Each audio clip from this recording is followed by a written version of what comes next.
Start है।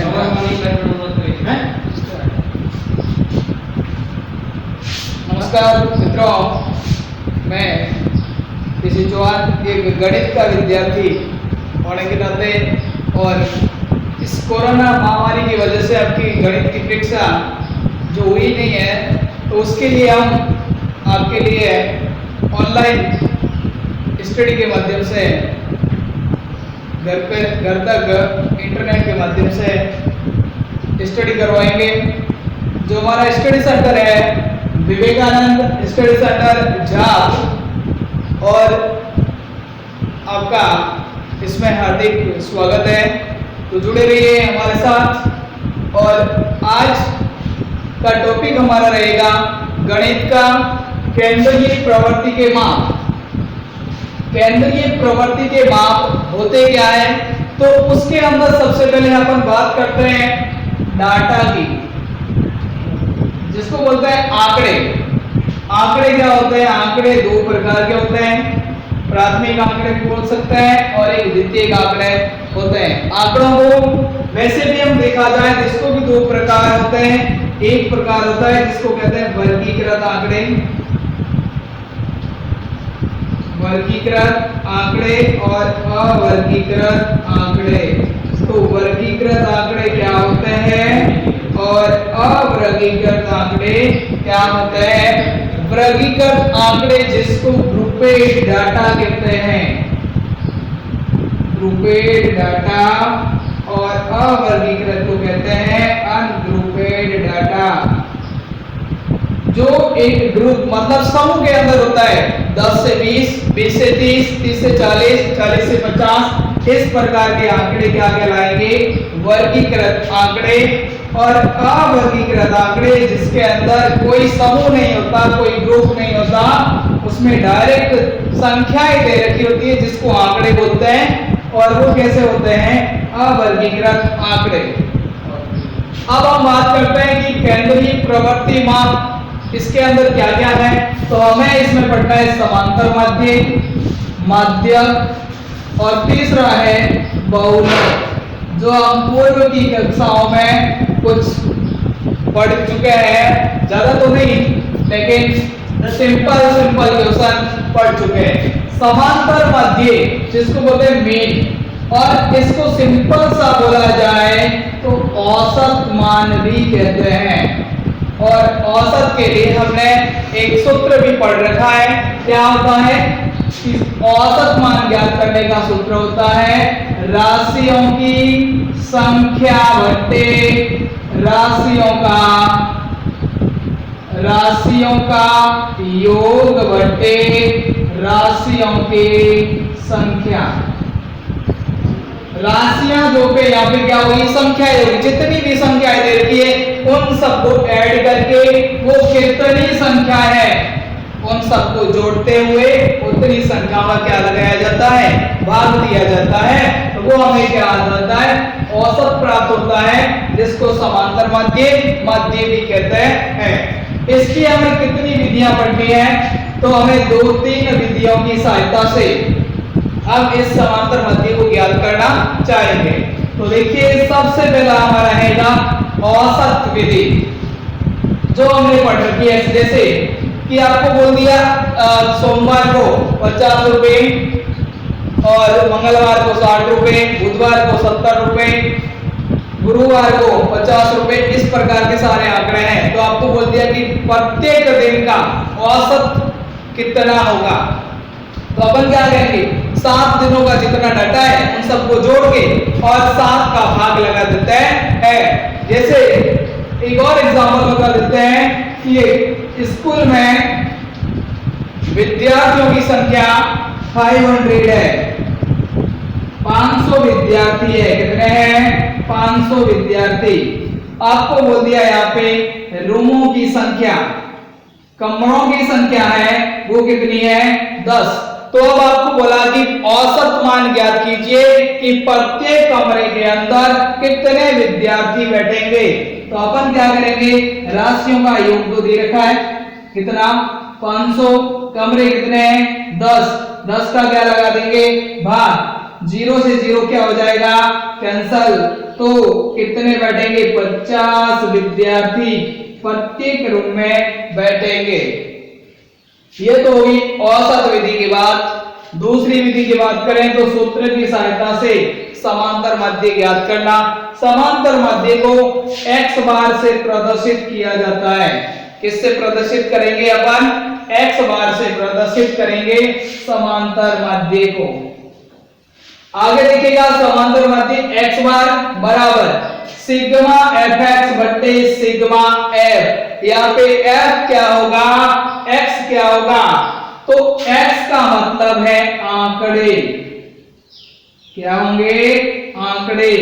f क्या होता है, बारंबारता, फ्रीक्वेंसी। सिग्मा का मतलब होता है योग, सम ऑफ नंबर, जिसको बोलते हैं सम ऑफ नंबर। जितने भी नंबर दिए हुए हैं उन सब का क्या करना है, योग, संख्याओं का योग। जितनी भी संख्या उन सबको क्या करना है, जोड़ना है। तो इसके अंदर हम क्या बनाएंगे, एक टेबल बनाएंगे और उस टेबल की सहायता से इसको ज्ञात करेंगे। नेक्स्ट बात करो कि कल्पित माध्य, कल्पित माध्य को कैपिटल ए से प्रदर्शित करते हैं। तो कैपिटल ए से प्रदर्शित क्या होगा, कल्पित माध्य। और इसके अंदर दो विधि रहेगी, एक तो रहेगी डी ज्ञात करके, दूसरी रहेगी यू ज्ञात करके। तो डी और यू कैसे ज्ञात करेंगे, हमारे पास x तो दिया हुआ होगा और a अपन कल्पित माध्य ज्ञात करेंगे। x में से कल्पित माध्य घटाएंगे तो हमें क्या प्राप्त होगा, d। और इसका समांतर माध्य ज्ञात करना है तो x bar is equal a plus sigma fi di बट्टे सिग्मा fi। ये सूत्र की सहायता से अपन ज्ञात करेंगे कल्पित माध्य। इधर u की बात करें तो u से अपन कैसे ज्ञात करेंगे, तो इसका भी एक सूत्र रहेगा x बार बराबर a plus sigma fi ui बट्टे सिग्मा fi गुणा h। इन सूत्रों की सहायता से अपन इस समांतर माध्य का क्या करेंगे, अध्ययन करेंगे। तो आइए दोस्तों करते हैं अपन समांतर माध्य के कुछ प्रश्नों को हल।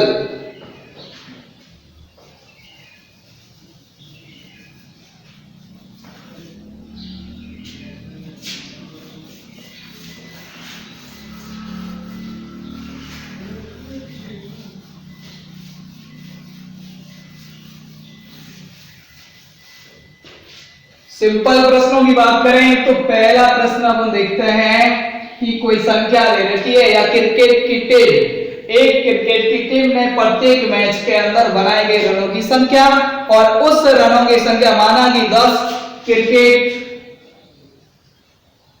पारियों में रनों की संख्याएं बराबर 52, 50, 51, 49, 51, 50, 48, 49, 2, 3, 4, 5, 6, 7, 8, 9 और 50। ये हुई संख्या। आपको बोला कि औसत रनों की संख्या ज्ञात कीजिए। तो अपन क्या करेंगे इसमें, देखिएगा बहुत ही सरल, ज्यादा कुछ सोचने विचारने की जरूरत भी नहीं पड़ेगी क्योंकि 10 टोटल कितने हो गए, राशियों का योग। तो अपन इन सबको क्या करेंगे, जोड़ेंगे। लेकिन यहाँ पे राशियों का कुल राशियों की संख्या कितनी हो गई, 10। तो अपन क्या करेंगे, सूत्र क्या रहेगा, x बार बराबर क्या लिखोगे, इसकी जगह औसत रन भी पूछा जा सकता है या फिर समांतर माध्य भी पूछ सकते हैं। राशियों का योग बट्टे राशियों की संख्या। तो राशियां कितनी हैं, 52, 50, 51, 49, 51, 50, 48, 49, 50 बट्टे कितने करेंगे 10। x बार इज इक्वल, अब इन सबको जोड़ें तो देखिए 5, 10, 15 सिंपल तरीका है, इन सबको 50 का रेशियो मान लें, उसके बाद में जो 50 वाले होंगे उसको घटा देंगे। 50, 100, 150, 200, 250, 10 है मतलब 500 होगा। 2 इधर है, एक इधर 3 और एक है 4 एक्स्ट्रा हो रहे हैं, इधर 1 कम है, इधर 2 कम है, ये 4 ये एडजस्ट हो जाएगा, सबका मान हो जाएगा 50 के रूप में। तो ये टोटल कितना हो जाएगा 500, 500 बट्टे 10, तो x बार का मान कितना होगा 50। इसी प्रकार आपको अगर समांतर मध्य दे रखा है और बीच में कोई संख्या को मिस कर दिया, छोड़ दिया, तो अपन कैसे ज्ञात करेंगे? जैसे देखिए 2, 5, 7, x 3, 6 का मध्य 8 है, तो x का मान ज्ञात कीजिए। बहुत ही सिंपल, x का मान ज्ञात करना है। करना क्या है इसमें? कुछ नहीं, सिर्फ वही सूत्र लगाना है, x bar is equal 2 plus 5 7 x plus 3 plus 6 बट्टे 1 2 3 4 5 और 6 का क्या लगा देंगे भाग। x बार का मान कितना 8, तो 8 बराबर 2 प्लस 5 कितने हो गए 7, 7 और 7 14, 14 और 3 17, 17 और 6 हो जाएंगे 23, तो 23 प्लस x बटे 6। अब यहाँ पे हम कर देते हैं वज्र गुणन, 6 इंटू 8 हो जाएंगे 48 बराबर 23 प्लस x। अब यहाँ पे कर देते हैं पक्षांतरण, क्या करेंगे पक्षांतरण करेंगे तो क्या होगा x बराबर 48 माइनस 23, क्योंकि पक्षांतरण करने पर हमेशा आपको ये ध्यान रखना है कि इस पक्ष में, राइट पक्ष में अगर कोई संख्या पॉजिटिव है तो लेफ्ट में जाएगी तो कैसी बन जाएगी माइनस की। तो यहाँ पे क्या हो जाएगा माइनस का 23, तो x बराबर कितना होगा 8 माइनस 3 कितने रहेंगे 5, 4 में से 2 गए 2, x बार का मान कितना हो जाएगा, x का मान कितना हो जाएगा 25। इस प्रकार के दो क्वेश्चन। तीसरे क्वेश्चन की बात करें तो तीसरा क्वेश्चन जो टेबल के अंदर होता है और वो आंकड़ों के अनुसार, दो प्रकार के आंकड़े हमने पढ़े थे कि वर्गीकृत आंकड़े और अवर्गीकृत आंकड़े। तो वर्गीकृत आंकड़े कैसे होते हैं, जो एक ग्रुप में होते हैं। तो पहला मैं प्रश्न करता हूं जो अवर्गीकृत का है, x और f का मान दिया हुआ होगा जो 2, 4, 6, 8, 10 और इसकी फ्रीक्वेंसी 5, 6, 3, 2, 7। अब हमें सूत्र ध्यान है कि x बराबर सिग्मा fx बट्टे सिग्मा f। सिग्मा का मतलब अभी बताया था कि इस f का क्या करना योग, इधर क्या करना fx, फिर उनका क्या करना योग। तो हमारे पास x तो दिया हुआ है, f भी दिया हुआ है, दिया क्या नहीं है fx, तो अपन क्या ज्ञात करेंगे fx। इसी टेबल के अंदर एक और रो को जोड़ देते हैं जिसका नाम दे देते हैं fx। f और x दोनों गुणा में है तो हम इन दोनों का क्या करेंगे गुणा करेंगे और इस कॉलम को भरेंगे। तो 2 इंटू 5 हो जाएगा 10, 6 इंटू 4 हो जाएगा 24, 3 इंटू 6 हो जाएगा 18, 2 इंटू 8 16, 10 इंटू 7 70। अब देखिए हमें योग किस किस का करना है, एक तो सिग्मा f का, तो सिग्मा f इनका योग, एक करना है सिग्मा fx इनका योग। 2 प्लस 7 9, 9 3 12, 12 6 18, 18 और 5 हो जाएंगे 23। इनको जोड़े 0 6 8 14 14 4 18 18 का 1 हाथ से लगेगी 7 और 1 8 9 10 11 12 और 13 कितने हो जाएंगे 138। इस सूत्र में रखेंगे कि x बार इज इक्वल 138 बटे 23। हम क्या करेंगे इसके अंदर 23 का भाग लगाएंगे, तो 23 का भाग लगाएंगे तो कितनी बार जाएगा 2 का देखिए लगाए तो 6 बार जाता है, 6 को इससे गुणा करें 3 से तो ये नहीं हो कितनी बार जाएगा 5 बार। 23 इंटू 5 15 10 और 1 11 115 38 में से घटाओगे 3 और कितने रहेंगे 13 हो जाएंगे 130। फिर कितनी बार जाएगा 5 बार तो 10.5 आंसर कितना रहेगा इसका समांतर मध्य 5.5। अब मैं बात करता हूं अगले क्वेश्चन की, जो कैसे आंकड़े होंगे वर्गीकृत आंकड़े। वर्गीकृत और अवर्गीकृत आंकड़ों में डिफरेंस अंतर सिर्फ इतना रहेगा कि इसमें x का मान सीधे आंकड़े दिए हुए होते हैं, लेकिन इसमें x का मान ज्ञात करना होगा। हमें क्या करना होगा ज्ञात करना होगा। जो इसमें दिया क्या होगा वर्ग मान दिया होगा, और उस वर्ग मान से कैसे ज्ञात करते हैं देखिए पहले सवाल कि x ने यहाँ पे वर्ग दिया हुआ है और आपको f दिया हुआ है। तो सवाल दिया हुआ है 0 से 10 10 से 20 20 से 30 30 से 40 40 से 50 50 से 60। आगे इसके डाटा दे रखे हैं 3 5 7 6 9 और 10। अब हमें इसके अंदर सूत्र तो वही लगेगा सेम कि x bar is equal sigma fx बट्टे सिग्मा f, लेकिन यहाँ पे हमें x की वैल्यू दे नहीं रखी है, तो इसके लिए हमें सबसे पहले ज्ञात क्या करना पड़ेगा x, और x ज्ञात करने के लिए क्या करते हैं इस वर्ग के आंकड़ों में वर्ग के आंकड़ों को क्या करेंगे इन दोनों का औसत मान क्या कहलाएगा x। वर्ग वाले आंकड़े वर्ग के आंकड़ों का औसत मान कौन सा मान औसत मान क्या कहलाएगा दोस्तों x। क्या कहलाएगा औसत मान क्या कहलाएगा x।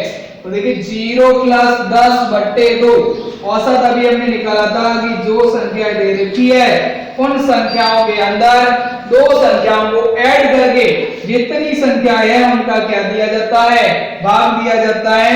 तो 0 प्लस 10 बट्टे 2 करेंगे तो कितना हो जाएगा 10 बट्टे 2 तो 5। तो x का मान कितना आ गया 5। नेक्स्ट देखिए 10 डैश 20 10 और 20 का औसत 10 प्लस 20 हो जाएगा 30। 30 में 2 का भाग लगाएंगे हो जाएगा 15। अब देखिएगा आगे इसमें 15 अब सब तो ऐसे जोड़ेंगे तो टाइम ज्यादा वेस्ट होगा, तो अपन इसको जोड़ेंगे नहीं। इनके बीच में डिफरेंस कितना है अंतराल कितना है वर्ग का अंतराल वो कितना है वर्ग का अंतराल सब में 10 10 का है। तो हम इसमें क्या करेंगे 10 10 को जोड़ते जाएंगे और लिखते जाएंगे। कंप्लीट। अब इसके अंदर क्या करना है वो इस fx ज्ञात करेंगे। वापस fx ज्ञात करने के लिए f को किससे गुणा करेंगे x से।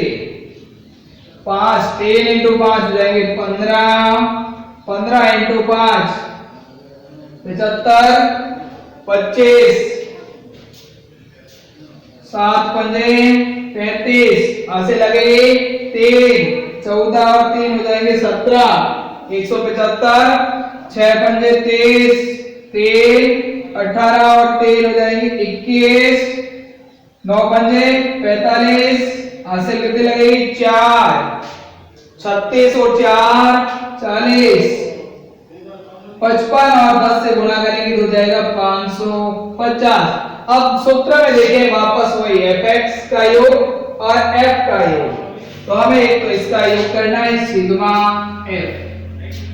10 और 9 19, 19 और 6 हो जाएंगे 25, 25 और 5 30, 30 और 10 हो जाएंगे 40।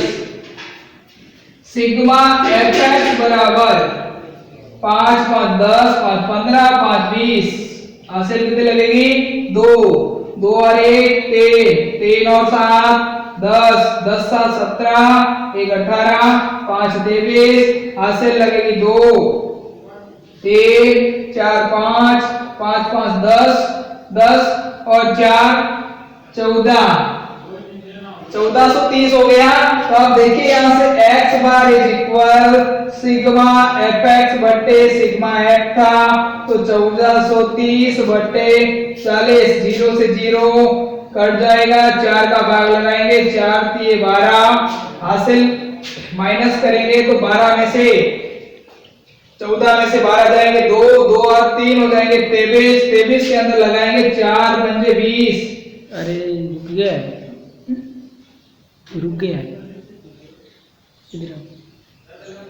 योर बैटरी और temperature please please over of. पीछे रहेंगे 3, 3 और हो जाएंगे 30, 7 चौके 28 और 4 पंजे 20, ये हो जाएगा इसका समांतर मध्य। नेक्स्ट अपन अगली क्लास में कल्पित मध्य की सहायता से पढ़ेंगे। तो अगली क्लास तक इस वीडियो को देखते रहें और मिलते हैं नेक्स्ट क्लास में। धन्यवाद। देखो बैटरी वाली